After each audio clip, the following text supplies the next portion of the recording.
कबीर परमात्मा के अपने आप उदाहरण देकर कहते हैं कि कबीरा वैद बुलाइया पकड़ के देखी बाँ, और वैद न वेद न जाने ही मेरा करक कलेजे माँ। कहते हैं डॉक्टर बुलाया, डॉक्टर ने नाड़ी देखी, बाँ पकड़ के, पहले ये थे थर्मामीटर हाथ से देखा करते हैं, और वैद कहता है इसका कोई बीमारी नहीं और रोज सूखते आवे। कहते हैं कबीरा वैद बुलाइया पकड़ के देखी बाँ, और वैद न वेद न जाने ही मेरा करक कलेजे माँ। उस परमात्मा की और यहाँ के दुखों का जो दुख है, यहाँ के दुखों को देख देख कर कुत्ते ने देखे खाज किधर कीड़े पड़ रहे उसके हैं, किसी खाज लग रही है। ये भी पहले आप जैसे अड़े चौड़े हो कांडे थे और बढ़िया बढ़िया सूट गाड़ के चाले थे, भक्ति करी को नाच ब्रैन माटी करवा ली। तो ये बातें उनको तुरंत याद आने लग जाएंगी जिनकी आंखों का मोतियाबिंद का ऑपरेशन हो गया, अर्थात जिनको तत्व ज्ञान हो गया। अब तो हम देखते हैं कुत्ते हैं, गधे हैं, सुअर हैं, बैल है, जोड़ रखा गाड़ी में, भर रखा सामान, चलता नहीं था, दे लट्ठा गद्दा है गधोरी उस पर। तो हमने सोचा ये तो ऐसे बनते रहेंगे और हम ऐसे ही मनुष्य बने रहेंगे। काल ने ऐसी बुद्धि भ्रष्ट कर रखी हमारी, क्योंकि ज्ञान है नहीं। ज्ञान हो तो हम ये नहीं सोच सकते, क्योंकि यहाँ तो प्रत्येक प्राणी का अपना किया कर्म इसको मिलेगा। आज मनुष्य है, भक्ति ठीक की नहीं तो अगली योनियों अन्य प्राणियों की योनियों में जाएगा ही जाएगा। तो फिर ये बातें, यहाँ का यो कष्ट, किसी की किसी का हाथ कट रहा, किसी की टांग कट गई, कोई अंधा हो रहा, किसी का बेटा मर गया, किसी की बेटी मर गई, एक परिवार में दो दो तीन दिन इकट्ठे मृत्यु हो रही है। अब उस परिवार के स्थान पर आप अपने को सोच कर देखो जो जश्न मनाने की तैयारी में है, तो फिर ये बकवादें अब पलट जाएंगी। 90% जो हम वेस्ट करते हैं अपना समय इस पेट के लिए और इस संसारिक इन बकवादों को जोड़ने के लिए, ये 90% अपने आप शांत हो जाएगी। ना दहेज लेंगे ना देंगे। किसी के 2 कन्या हो जाती है, उसको नींद आनी बंद हो जाती है। ऐसा हमने अपने आप एक मकड़ी वाला जाल फैला के आप फंस बैठे उसमें दहेज के चक्कर में, क्योंकि हमें ज्ञान नहीं। हम किसी से आज पैसा लेते हैं, अगले जन्म में वो पैसा वापस देना पड़ेगा। किसी ने मान ले किसी को दबाव देकर दहेज का पैसा ले लिया, या वैसे 2 नंबर के काम करते ले लिया, लेकर दिया नहीं, अगले जन्म में वो पूरा करना पड़ेगा। किसी का गधा बनकर देना पड़ेगा, किसी का भैंस बनकर देना पड़ेगा, और या फिर अगले जन्म में वो दामाद बन के ले जाएगा जिसको आज तुम दामाद बन के ले रहे हो। तो इस पंगे में अनजान व्यक्ति दिया करे। परमात्मा ने जो आपको देना है वही देना है, आपके प्रारब्ध में लिख रखा है। उसमें आप अगर फेरबदल करने की चेष्टा करोगे दूना दुख उठाओगे। फेरबदल भी परमात्मा ही कर सकता है। शास्त्र विद अनुसार साधना करने से आपके भाग्य में ना होगा वो पुण्य, और परमात्मा करवा कर या अपने कोटे से देकर आपको यहाँ होटल वाली सुविधाएं अवश्य देगा, पर अधिक नहीं मांगनी चाहिए। तो ऐसे नानक साहब जी से किसी ने प्रश्न किया, क्योंकि नए नए भक्त बहुत जाते रहते हैं। कहते हैं हे गुरुदेव, हे परमात्मा, आप हमें कभी खुश नज़र नहीं आते, आप खोए खोए से रहते हो। तो नानक साहब जी कहते हैं भाई क्या बताऊं। कहते हैं ना जाने काल की कर डारे, और किस विध ढल जा पासावे, और जिनाते सरते मौत खुड़क दी उनानू केड़ा हासावे। कि 1 सेकंड का पता नहीं यहाँ के बिजली गिर जा और कहाँ गिर जा। जैसे सन 2000 की बात है, पूरा भारतवर्ष गणतंत्र दिवस 26 जनवरी मना रहा था। उधर से गुजरात के अंदर एक जबरदस्त भूकंप आ गया। लाखों व्यक्ति अपने ही मकानों के नीचे जो 3-3, 4-4 मंजिल के सारा जीवन पीढ़ी 2 पीढ़ी लाग कर बनाकर उसमें जश्न मना रहे थे, उन्हीं के नीचे दब के और लाखों व्यक्ति मर गए। सुबह सुबह का समय, छुट्टी का दिन, और सारे घर में सेट थे। काल ने किसा दाव लगाया। तो यहाँ परमात्मा कहते तुम तो बालक हो, बालक कति डरते नहीं जरा से भी। डर जब हो जब आपको ज्ञान हो, और ज्ञान हो सत्संग से। सत्संग मान का समय नहीं कि तो और बकवाद हो रही हो, देख लो दुनिया इकट्ठी हो जा। और यहाँ कितने भक्त आ पाते हैं, जो आ पाते हो बहुत महान और पुण्य आत्मा है, उनके पिछले संस्कार इतने ज़बरदस्त हैं कि उनको प्रेरित करके लाते हो, परमात्मा की रजा होती है उनके ऊपर। तो क्या बताते हैं, न जाने काल की कर डारे और किस विध ढल जा पासावे, और जिना ते सरते मौत खुड़क दी उन्हानु केड़ा हासावे। अब फिर पूछते हैं क्या प्रभु आप सदा ऐसे ही रहते हो? प्रश्न किया किसी ने नानक जी से। नानक साहब ने कहा कि भाई मुझे भी खुशी होती है, लेकिन वो खुशी हम ऐसे प्रकट नहीं करते जैसे अनजान लोग करते हैं, नाचे कूदो या हा हा हा दांदरे काटे। नहीं, अंदर ही होता रहता हमारे जो कुछ होता है। कहते हैं साध मिले साड़ी शादी होंदी, साध मिले साड़ा शादी होंदी, और विछड़ जा दिलगिरी वे, अख दे नानक सुनो जहाना मुश्किल हाल फकीरी वे। कि तुम भक्तजन जब आते हो मेरे पास सत्संग सुनने के लिए, और जो उपदेश ले चुके हैं, और फिर वो सारे के सारे रह रह कर मेरे पास आ रहे हैं, तो मुझे बहुत खुशी होती है। उस दिन हमारे विवाह होता है, शादी होती है, समागम होता है, चहल पहल होती है। और जब तुम चले जाते हो, विछड़ जाए दिलगिरी वे, तुम चले जाते हो जब मुझे दुख होता है। क्यों होता है कि तुम काल के उसमें पहुँच चले जाते हो, क्योंकि भक्त कम होते हैं और काल प्रेरित व्यक्ति ज़्यादा होते हैं। मुझे ये डर लगा रहता है कि कहीं ये बोली आत्मा उन काल के दूतों का ना फंस जा, और उनकी बातों माँ के भक्ति ना छोड़ दे, इनकी दुर्गति ना हो जा। जब तुम ठीक ठाक वापस आ जाते हो सभी, तो मेरी आत्मा खुश होती है। उस दिन मेरी खुशी का कोई ठिकाना नहीं होता, लेकिन वो होती है अंदर ही अंदर, लोग दिखावा नहीं होता। साध मिले साड़ शादी होंदी, और विछड़ जा दिलगिरी वे, अख दे नानक सुनो जहाना मुश्किल हाल फकीरी वे। भाई कहते हैं भक्ति करना बहुत मुश्किल है। मुश्किल इन काल के दूता ने बना दी, जनता ज्ञानहीन कर दी। जो भक्ति नहीं करते वो तो सीधे काल के जाल में हैं ही। जो भक्ति करने की चेष्टा करते हैं तो किसी का तो पति लाठी ठाए पाओगा, उसके पति ने कोई और इंजेक्शन ला जाएगा। यो क्यों होया भाई, हम भी तो नाम ले रहे हैं, हम वहाँ जाते हैं, हम तो 6 महीने साल में कभी कभी जाते हैं, और आप कहते हैं 10वें दिन भाग लेते हैं। तो भगत ने नाम ना ले रखा तो वो परेशानी पैदा करेगा ही करेगा। किसी की पत्नी ने नाम नहीं ले रखा, भगत ने ले रखा है, तो वह सींग पिनाए पावेगी। किसी के कहने सुनते जानते क्या सुनी घर में होगी। काल ने तक करवाना है कि किसी प्रकार ये वहाँ जाना छोड़ दें, तेरे जाल में फंसे रहें। इसका तो पूरा प्रयत्न रहेगा। लेकिन पुण्यात्मा यु ज्ञान रूपी ढाल आपको इसलिए दी जाती है कि अपना बचाव करो, और भक्ति मत छोड़ना चाहे कुछ भी हो। आप पुण्यात्माओं अपने घर के काम में, ठीक है, पति पत्नी बच्चे सब कोई कार्य करना है तो सब मिलकर सलाह बनाकर कर लें, बहुत अच्छा होता है। उसमें कोई हानि लाभ भी हो जाती है तो विशेष दुख नहीं होता। उसमें अवश्य राय एक दूसरे की लेकर काम कर लेना चाहिए। और जब आता आत्म कल्याण का समय, उसमें किसी की राय की आवश्यकता नहीं। मान लीजिए आपने नाम लेना है और आपका पति नाट्य है, तो नाट्य जाएगा। ये अपने जीवन का सौदा तुमने खुद सोचना होगा, इसमें किसी की राय की आवश्यकता नहीं। आपने नाम लेना, आपकी पत्नी मना करती है तो करन दे, इसमें किसी की सलाह लेने की जरूरत नहीं, चाहे कोई राजी रहे चाहे नाराज रहे।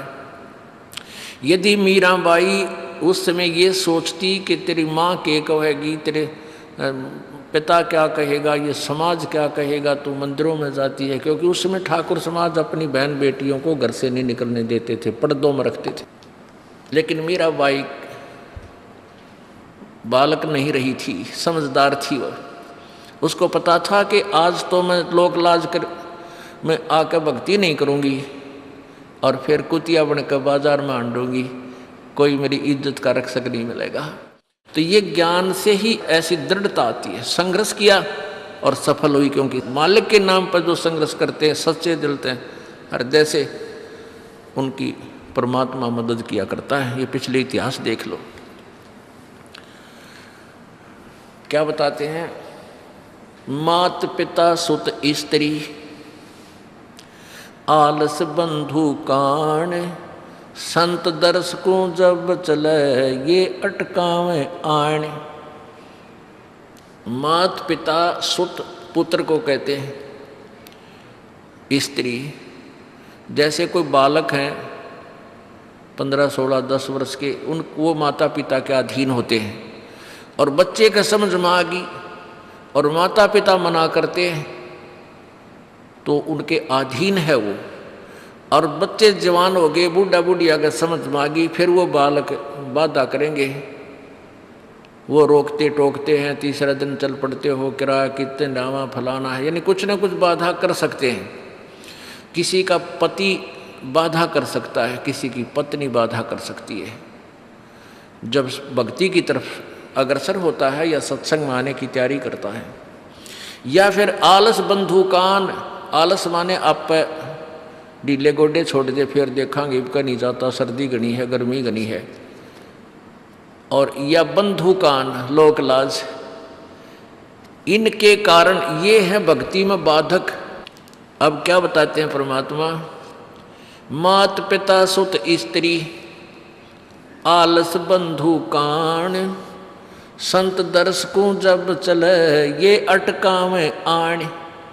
इनका अटकाया अटके नहीं, और संत दर्श को जाए कह कबीर सो संत है आवागमन नसावे।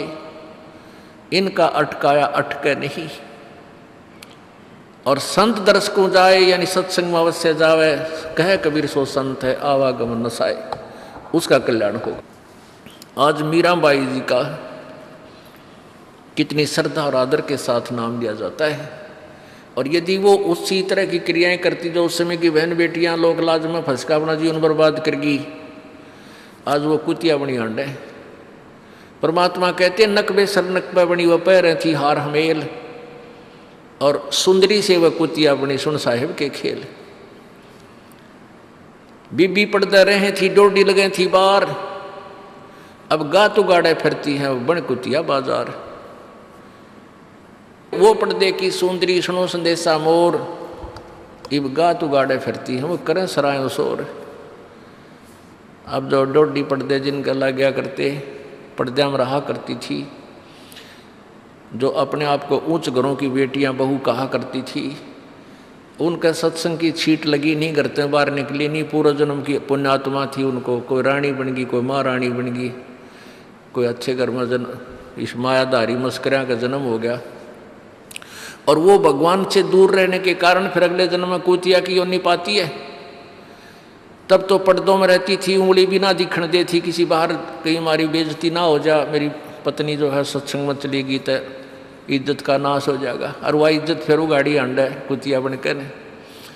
कहते हैं नकबे सर नकबा बनी पैर थी हार हमेल, 1-1 लाख के गहने पहरा करती, आज वो सुंदरी से कुतिया बनी देख साहिब के खेल। तो पुण्यात्मा ये इन बातों से डर लगना चाहिए। इन बातों से डर लगने लगेगा, मालिक में रुचि बनेगी और भजन करने को दिल करेगा। और ये लोग दिखावा जो ड्रामा है, नाचा कूदी, ये बकवाद मन में आवे को नहीं, ये कहने की आवश्यकता नहीं पड़ा। दास ने कैसा मत करियो, हाँ कहना तो पड़ता है एक बार बालक को, कुछ दिनों के बाद फिर आपकी रुचि ना बढ़े। इतना तो इस दास को विश्वास हो गया है कि परमात्मा के बच्चे भगवान को पहचानने लग गए, क्योंकि अब शिक्षित समाज है। आपको नाम दिया जाता है, नाम देने से पहले सब नियमों से परिचित कराया जाता है। और हमने ये पुस्तक बनाई है भक्ति सौदागर को संदेश, इसके प्रथम अध्याय में ही हमने नियमों का पूरा विस्तार से विवरण दिया है कि कोई भी पुण्यात्मा इस आश्रम की तरफ आएगा तो पहले तैयार होकर आवे। पहले क्या होता था कि भक्तजन समझाते थे नाम ले लो तुम्हारा कल्याण हो जाएगा, बड़े सुख होते हैं, यहाँ आ जाते थे उपदेश लेने। और यहाँ आकर के हम फिर उनको लिस्ट दिखाते थे, ये नियम निभाने हैं, तो भाग जाते थे कि नहीं हमारा भी ये नियम नहीं नंबर। क्योंकि वो उल्टे रंग में रंगे हुए वो सारे। तो अब उनको पहले ये लिख कर दे दिया कि तुम तैयार होकर आ जाना, तुम्हारा मन मानने तो आना, क्योंकि कल्याण होगा इस मर्यादा में रहने से। तो अब ये दास देख रहा है कि अब कितना डर लगता है बहन बेटी भाइयों को, बच्चों को। अब वो कहीं, क्योंकि समाज हमारा जो है सारा का सारा समाज काल प्रेरित है, उन्हीं क्रियाओं को कर रहा है जो ना करने वाली होती हैं। और हमारा भक्त एक घर में एक व्यक्ति ने नाम ले लिया और 5-6 व्यक्ति वो सारे शास्त्र विरुद्ध साधक हैं, तो उनके साथ संघर्ष बनता है बेचारे का जा करके। फिर भी वो इतना दृढ़ है, डरता है, आकर पूछता है जी मेरे पे ऐसी गलती होगी, मेरा नाम तो खंडनीय हो गया, आगे से नहीं करूँगा। तो कहने का भाव ये है कि पहचानने लग गए तुम परमात्मा को और संघर्ष करना सीख गए, आप सफल होगे, देख लेना एक दिन। ये नाखून पालिश लगाते हैं, ओठों पर इसी बूंदी शक्ल बना लेते हैं, लाल वो लगा कर लिपस्टिक, इतना बेहुदी शक्ल बन जाती है। कहते हैं अब ऐसी मर्यादा बन गई, बहन बेटियां कहते कि हम ऑफिस में जाते हैं तो ये लिपस्टिक वगैरह नहीं लगाते, नेल पेंट नहीं लगाते, तो क्या कहते हैं उस दूसरे कि तुम्हारे घर में कोई मर गया क्या? अरे थारा गजब भैया, ये बकवाद करने तो सारे जी जाओगे तुम, अकल खत्म होगी। यानी एक मर्यादा बन गई, जो ऐसे उल्टे काम ना करे उसने हे समझन लागे। निरंजन धन तेरा दरबार जहाँ तनिक नहीं न्याय विचार, सारे उल्टे काम में राजी रहे। लेकिन हमारी बेटियां अब संघर्ष करती हैं कि हाँ उनको ज्ञान हो गया, वो तो बालक हैं, कुछ भी कह सकती हैं। तो अब हम सबको बताते हैं ये ऐसा नहीं करना, क्योंकि पहले हमारा ज्ञान गांव में ज़्यादा चला था। इस दास ने गांव में जाकर प्रचार किया, तो वहाँ तो ये था को ना लिपस्टिक का फंड था, ना कोई नाखून पालिश लाया करती, मेहंदी मुंदी ला लेती, तो यार वो भी मना कर दिया हमने, समझा दिया कि इसका कोई फ़ायदा नहीं है, अपना भक्ति करो। तो वो तो सब एक साधारण सी बात ही छोड़ छाड़ दी। अब शहरों में फैल गया परमात्मा का जो ज्ञान है। अब शहरों से जो बेटियां आती हैं वो सारे तो नाखुना निशी बुरे हाल तो सनाए पाओगी।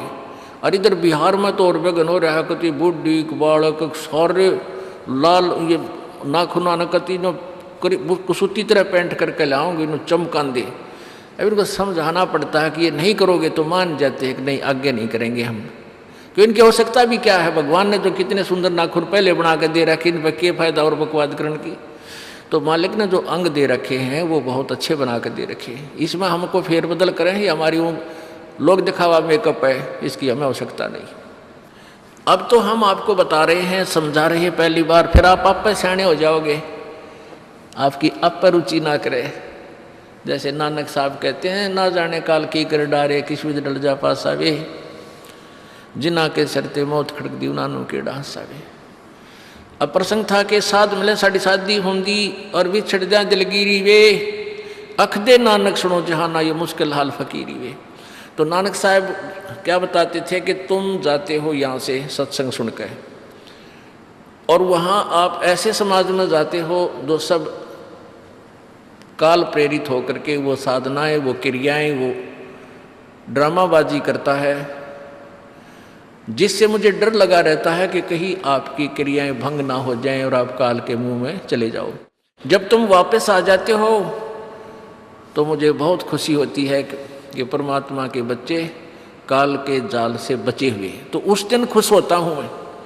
और तुम चले जाते हो तो मेरी एक तो वो ज्ञान कि यहाँ काल का लोक है, ना जाने कब जाना पड़ जावे, इस कारण से डर से अपनी भक्ति करता रहता हूँ। और एक तुम्हारी भी चिंता खाती रहती है कि कहीं काल के जाल में ये बालक फिर ना फंस जाएं। तुम वापस आ जाते हो एज इट इज, तो फिर मेरी खुशी का ठिकाना नहीं रहता। साध मिले साड़ी साधी होंगी, साध यानी साधु संत, ये भक्त आप साध हो, साध माने जो साधना कर रहा है, और साधु सोए जो सीधा चाल है, यानी जो और लोग दिखावा बकवाद नहीं करता, शराब मांस तम्बाकू नहीं पीता, और मेकअप वगैरह शरीर के वापस जरूरत नहीं। कहते पति भरता भावानी चोम चटक श्रृंगार, जो पति भरता यानी जिसने केवल अपने पति से ही लगा हुआ है, फिर उसने बकवाद करने की क्या आवश्यकता है। तो कहने का भाव यह है कि हम सच्चे ढंग से जब लगेंगे फिर हमने अब तो इच्छा ना हो किसी वस्तु की। परमात्मा कहते हैं इस काया का गर्व ना करियो के काला के गोरा रे, और बिना भजन इसका कुछ काम ना आवे, चाहे एतर छड़को चारों ओरा रे। ये शरीर क्या है, ये गोरा दिखा है चाहे काला किसी का, इसने थोड़ा सा छोल के देख लो, एक जैसा कोबाड़ सब में भरा पड़ा है। ये ऊपर पालिश का फर्क रखे, और इससे नाम अच्छा बूंडा मान लेते हैं। नहीं, ये चाहे काला है चाहे टेढ़ा बेढ़ा है, चाहे किसा बूंडा काना लंगड़ा है, इसमें जब भक्ति कर गया वो सफल है, और इस मेकअप में लग गया रहा वो असफल है, चाहे वो कितना सुंदर दिखता हो। तो पुण्यात्मा परमात्मा कहती है ये मिट्टी है, इस मिट्टी से हमने लाभ उठाना है, इसे सोना बनाना है, भक्ति रूपी धन कमाना है, तो इसी से कमाया जाएगा। अब प्रसंग है कि झूठे सुख को सुख कहे, ये मान रहा मन मोद, ये सकल चबीना काल का, कुछ मुख में कुछ गोदी।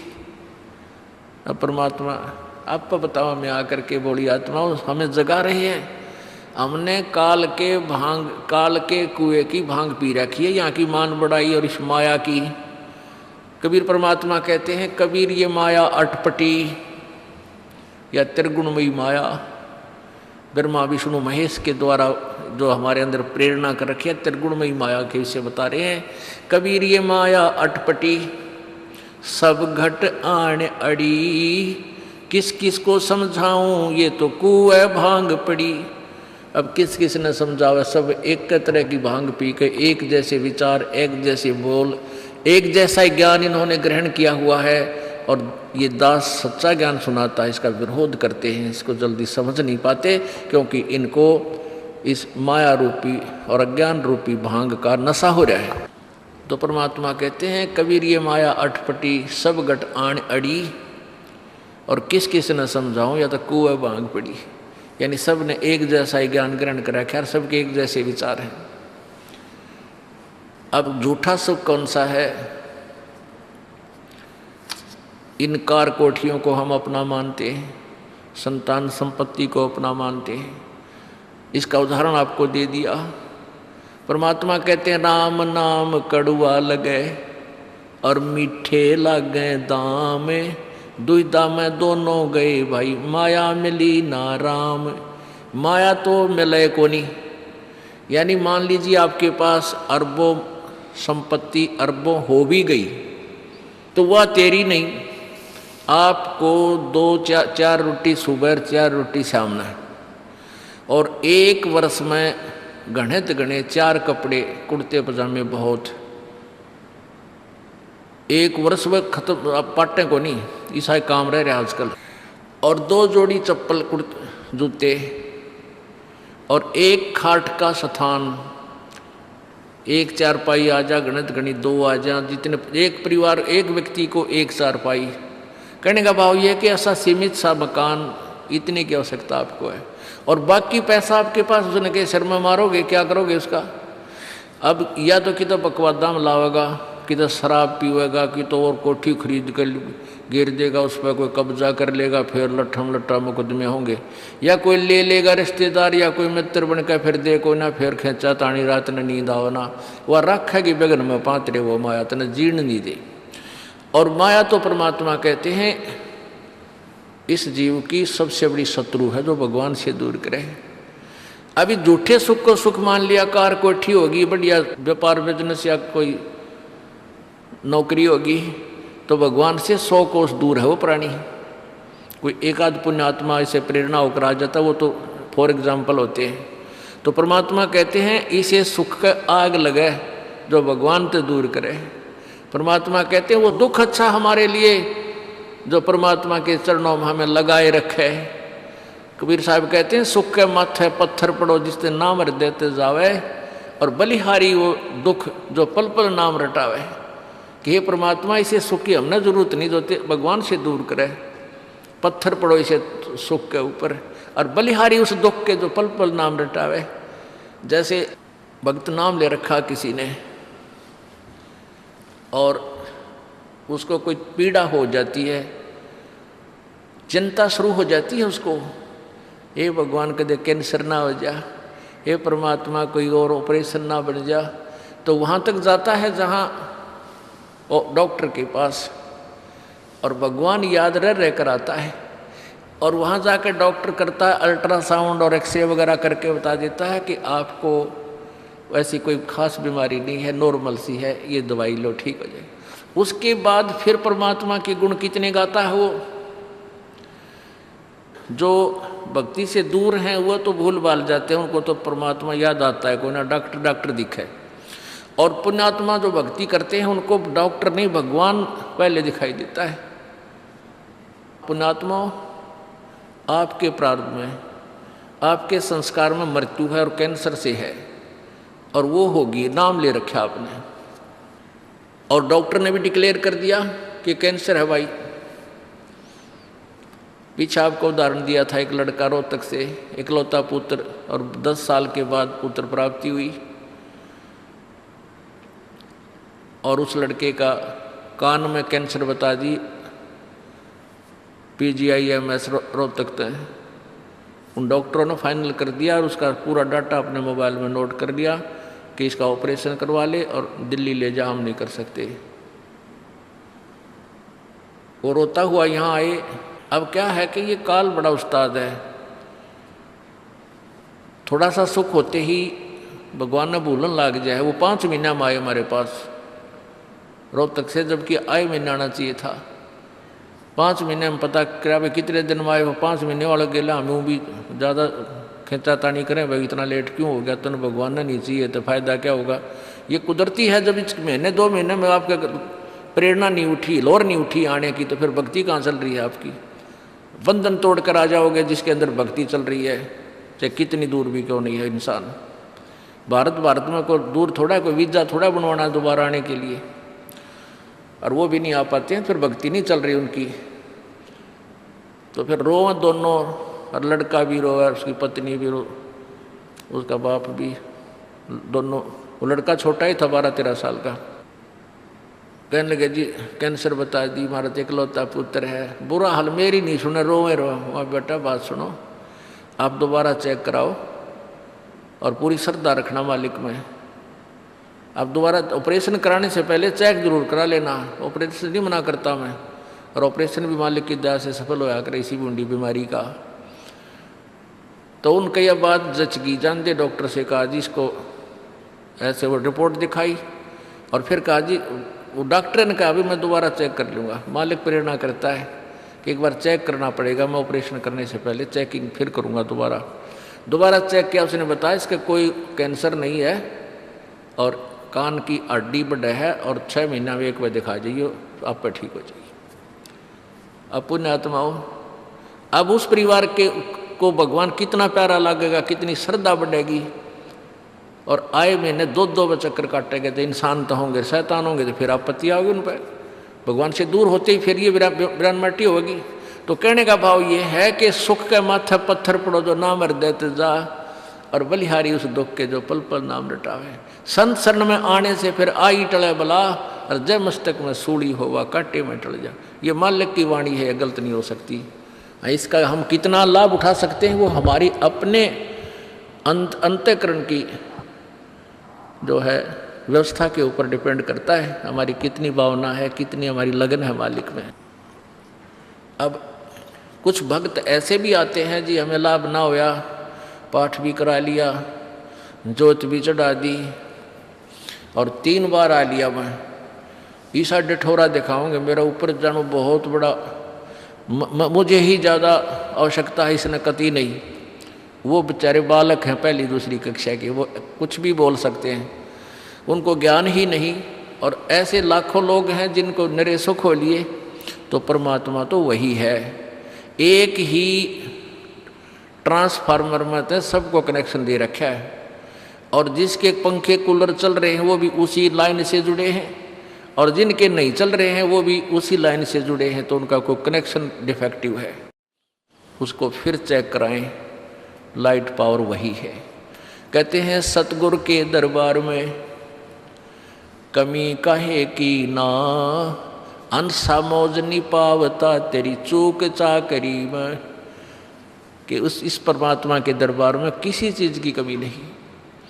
और परमात्मा आप बताते हैं कि यदि तुझे लाभ नहीं मिल रहा तेरी चूक चाकरी में, आपके अंदर कोई श्रद्धा में कमी है, आपकी भावना में कमी है, या आपका कनेक्शन लूज है, आपका कनेक्शन कट ऑफ हो गया, वह पावर आ नहीं रही।